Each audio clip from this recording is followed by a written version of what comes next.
क्या आप जानते हैं कि कुछ स्वर्गदूत मनुष्यों की तरह धरती पर रहते हैं जो परमेश्वर के द्वारा दिए गए विशेष कामों को करते हैं। कहीं आप वो स्वर्गदूत तो नहीं?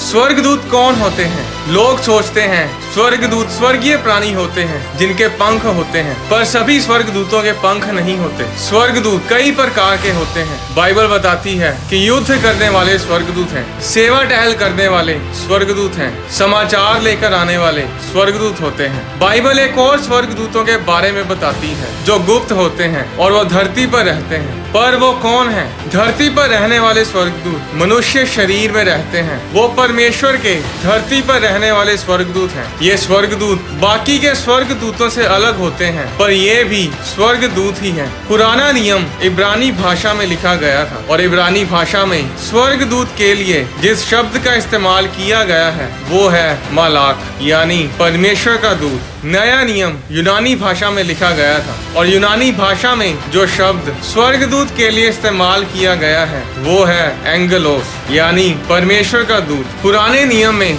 हागे की पुस्तक अध्याय 1 उसकी 13 आयत में लिखा, तब यहोवा के दूत हागे ने यहोवा से आज्ञा पाकर उन लोगों से ये कहा, यहोवा की ये वाणी है, मैं तुम्हारे संग हूँ। इस वचन में हागे को परमेश्वर का दूत बोला गया है। इब्रानी भाषा में दूत शब्द की जगह यहाँ पर मलाक लिखा गया है। बाइबल में हागे को जो मनुष्य था उसे परमेश्वर का दूत बोला गया है। एक मनुष्य को परमेश्वर का दूत क्यों कहा गया? क्योंकि वो परमेश्वर के द्वारा परमेश्वर का संदेश लेकर भेजा गया था। अगर आप नए नियम को पढ़ें तो उसमें यूहन्ना बपतिस्मा देने वाला भविष्यद्वक्ता था जो यीशु मसीह के जन्म से पहले आया था और यूहन्ना परमेश्वर के राज्य का प्रचार करता था। मत्ती अध्याय 11 उसकी 10 आयत और लूका अध्याय 7 उसकी 27 आयत में यूहन्ना के बारे में लिखा है कि ये वही है जिसके विषय में लिखा है, देख मैं अपने दूत को तेरे आगे भेजता हूँ जो तेरे आगे तेरा मार्ग तैयार करेगा। यूनानी भाषा में दूत शब्द की जगह एंगेलोस लिखा गया है जिसका मतलब है एंजल, यानी कि स्वर्गदूत। हागे और यूहन्ना बपतिस्मा दाता दोनों मनुष्य थे, मांस और खून के शरीर में थे। फिर भी बाइबल में इन दोनों को स्वर्गदूत यानी एंजल्स बोला गया है। इन दोनों के लिए उसी शब्द का इस्तेमाल किया गया है जो परमेश्वर के दूसरे स्वर्गदूतों के लिए इस्तेमाल किया गया है। ऐसा क्यों?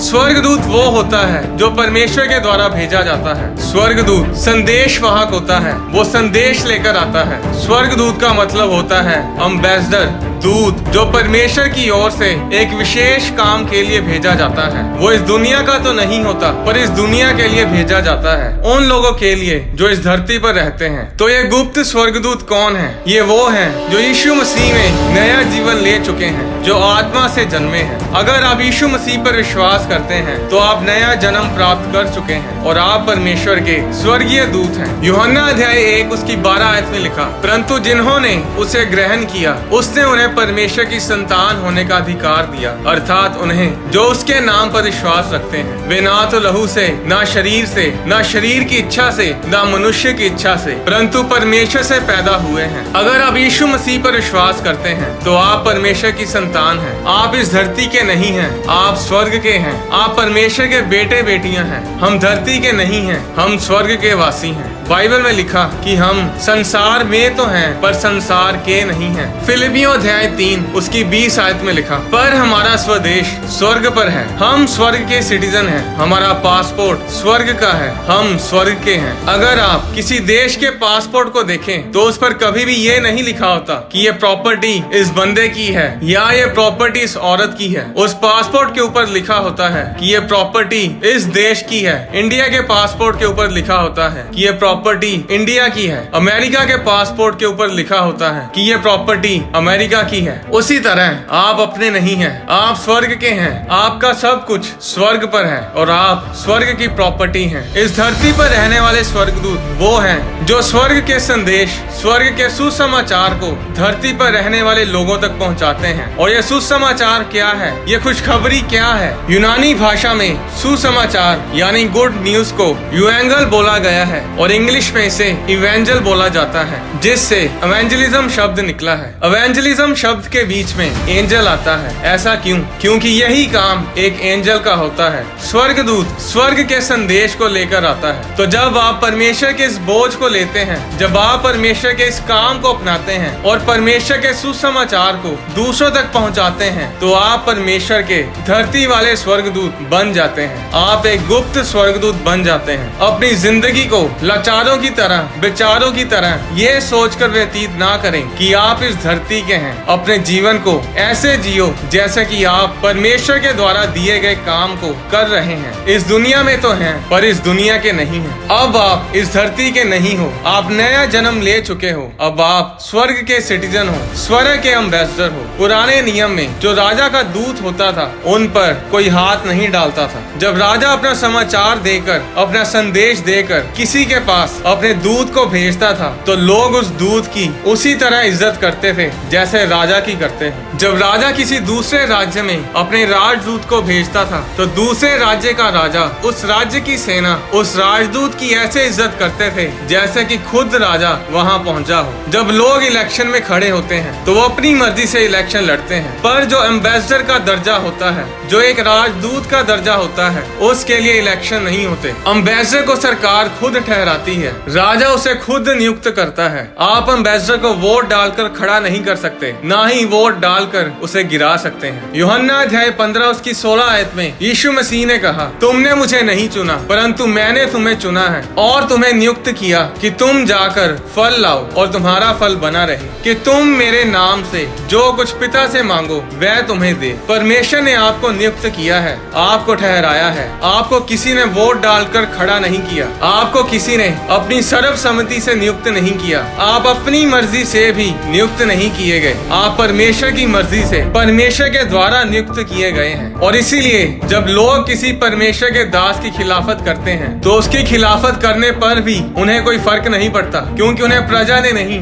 बल्कि परमेश्वर ने, राजा ने नियुक्त किया है। मायने नहीं करता आप कहां से हैं, आपकी जात क्या है, आप कौन से धर्म से हैं। परमेश्वर ने रिहाब जैसी वेश्याओं के जरिए देशों को बदला है। अनपढ़ मछुआरों को परमेश्वर ने नियुक्त किया ताकि देशों को बदले। ये भी उनकी अपनी मर्जी से नहीं हुआ, बल्कि परमेश्वर की मर्जी से हुआ। एम्बेसडर उस देश का सिटीजन कभी नहीं बनता जिस देश में वो काम के लिए भेजा जाता है। एम्बेसडर, राजदूत उतना अमीर होता है जितना अमीर उसका देश होता है। और राजदूत यानी एम्बेसडर अपने आप को नहीं दर्शाता, वो अपने पूरे देश को दर्शाता है। आज भी ऐसा ही है। जब इंडिया का एम्बेसडर अमेरिका में जाता है तो वो खुद को नहीं दर्शाता, बल्कि अपने देश को दर्शाता है। वो एम्बेसडर, वो दूत सिर्फ आम इंसान नहीं है, वो पूरा का पूरा देश है। उस एम्बेसडर के साथ पंगा लेना पूरे इंडिया के साथ पंगा लेना है। और कानून ये कहता है कि अगर एम्बेसडर अमेरिका में है तो अमेरिका की पुलिस, वहाँ की सेना एम्बेसडर को हाथ भी नहीं लगा सकती। एम्बेसडर को,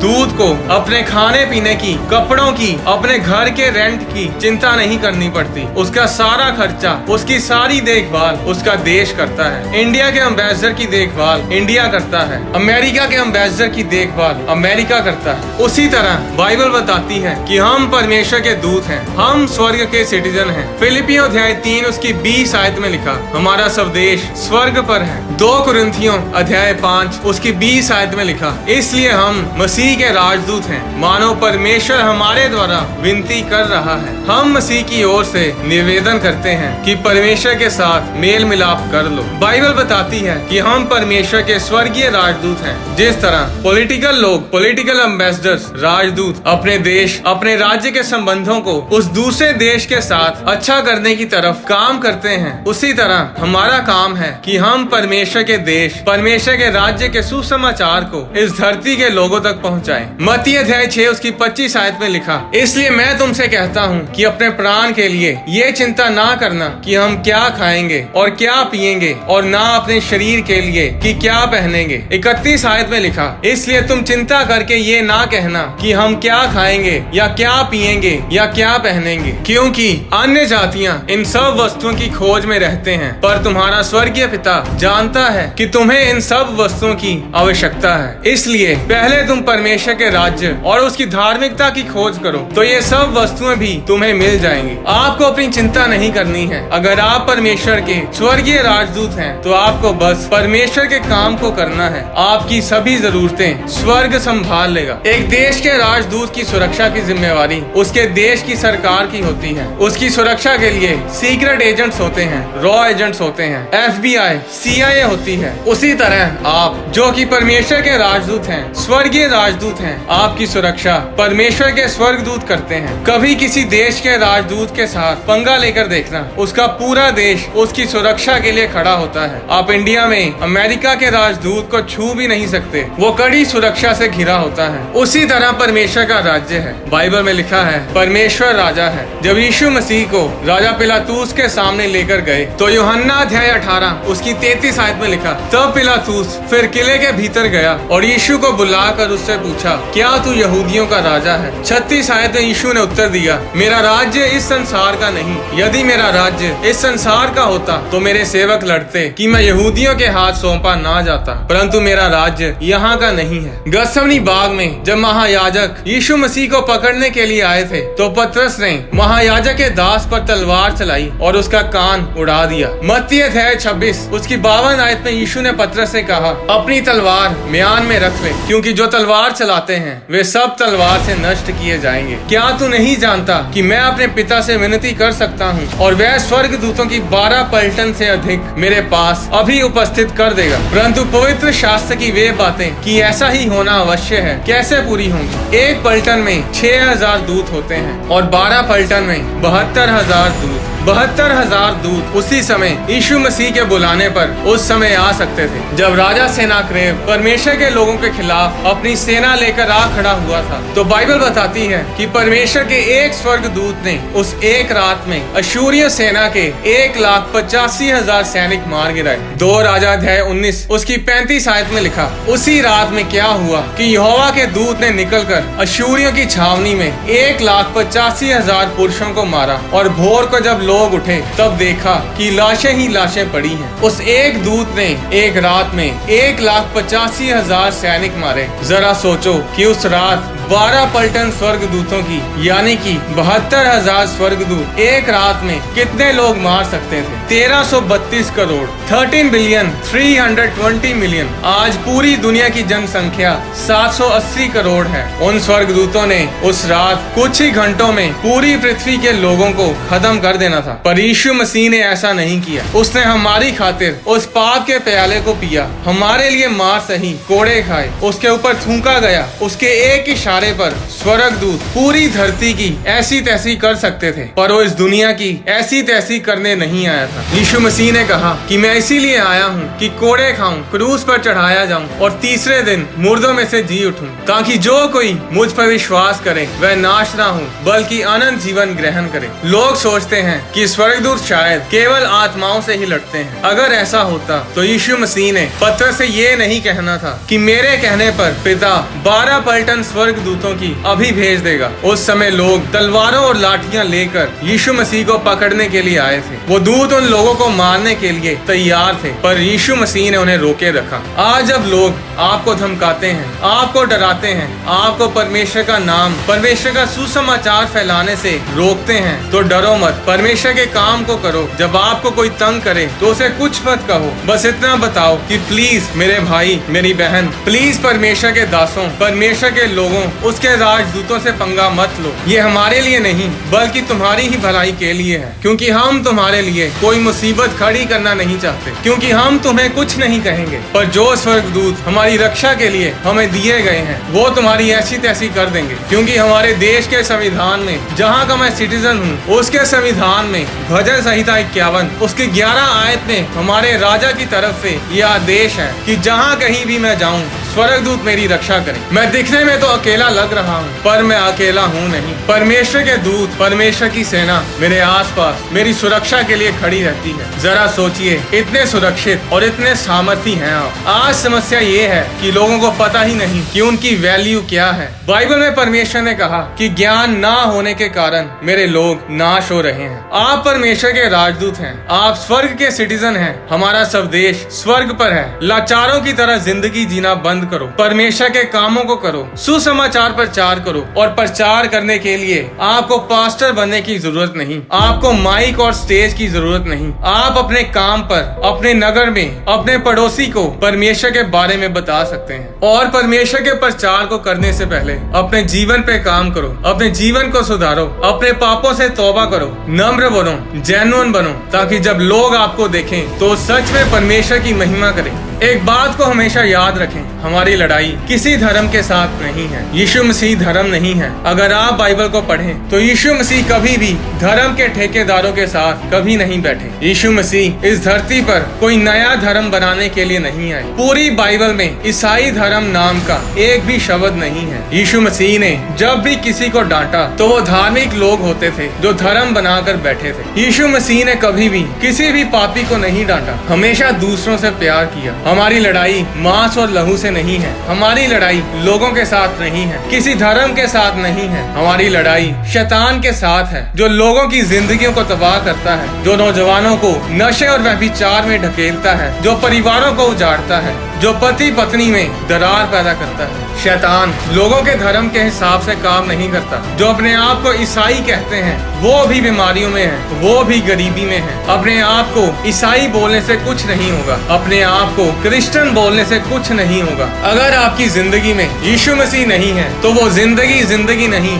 श्राप है। यीशु मसीह ने कहा, मैं तुम्हें नया धर्म देने के लिए नहीं आया, मैं तुम्हें बहुतायत का जीवन देने के लिए आया। जो विश्वास करेगा वो उद्धार पाएगा और स्वर्ग का सिटीजन कहलाएगा। आप जो परमेश्वर में नया जन्म ले चुके हैं, अब आपको तय करना है कि स्वर्ग के दूत, परमेश्वर के राजदूत बनकर परमेश्वर के कामों को करना है या फिर एक साधारण जीवन जीना है। क्योंकि अगर आप स्वर्ग के एम्बेसडर, परमेश्वर के राजदूत बनकर इस धरती पर परमेश्वर के कामों को करेंगे तो परमेश्वर आपकी सभी जरूरतों को अपने स्वर्गीय भंडार से पूरा करेगा। आने वाली वीडियोस में मैं आपको बताऊंगा कि यीशु मसीह के जी उठने के बाद मरियम मगदलीनी यीशु मसीह को पहचान क्यों नहीं पाई। जीवन का वृक्ष जो अदन के बाग में था वो आज कहाँ है? क्या उसके फल को खाकर इंसान अमर हो सकता है? और अगली वीडियो में मैं आपको बताऊंगा यीशु मसीह का नाम इस धरती पर यीशु मसीह ही क्यों है और यीशु मसीह को स्वर्ग में किस नाम से पुकारा जाता है।